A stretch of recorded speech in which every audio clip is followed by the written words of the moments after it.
My name is Carmen Winant, and I am a visual artist. I am also a writer, a parent, and an educator. This work is called The Last Safe Abortion, and it holds almost 2,700 photographs. They're 4x6 lab prints, the same kind of prints that you would get made in the drugstore for 19 cents each. There are a range of photographs from special collections in universities to reproductive healthcare clinics to photographs that I have made. But what holds them together is that they all center abortion care workers. When I was assembling it, I paid very close attention to the visual rhythms, thinking of it almost like the warp and weft of a quilt. I didn't want one's eye to become stuck in one place. I wanted to sort of decentralize the narrative, so to speak, alluding to quite literally like the volume of people who do this work across region in solidarity with one another. Reproductive justice work, and really specifically abortion care, is the bedrock of my own feminism and feminist ethic.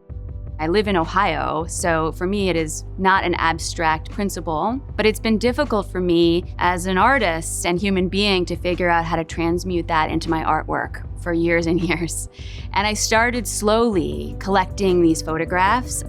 And maybe another thing I can say on this is that I work on a university campus, and as with many public spaces, I am confronted semi-weekly with anti-abortion protesters who are weaponizing photography very effectively, as they have done for many decades.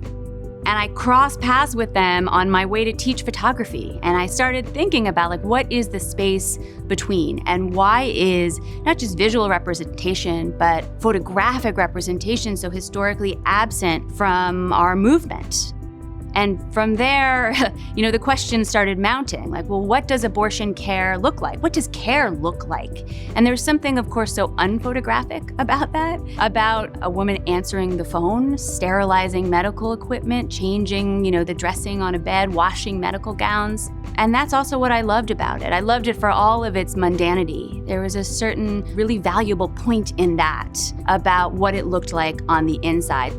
It's a way to create a kind of visuality of abortion care. And I think of that less as a documentary project and more as a political tool, a tool in movement building. It's for those people, largely women who have been in this work for decades. Thinking about them coming to the museum and seeing themselves felt really important to me.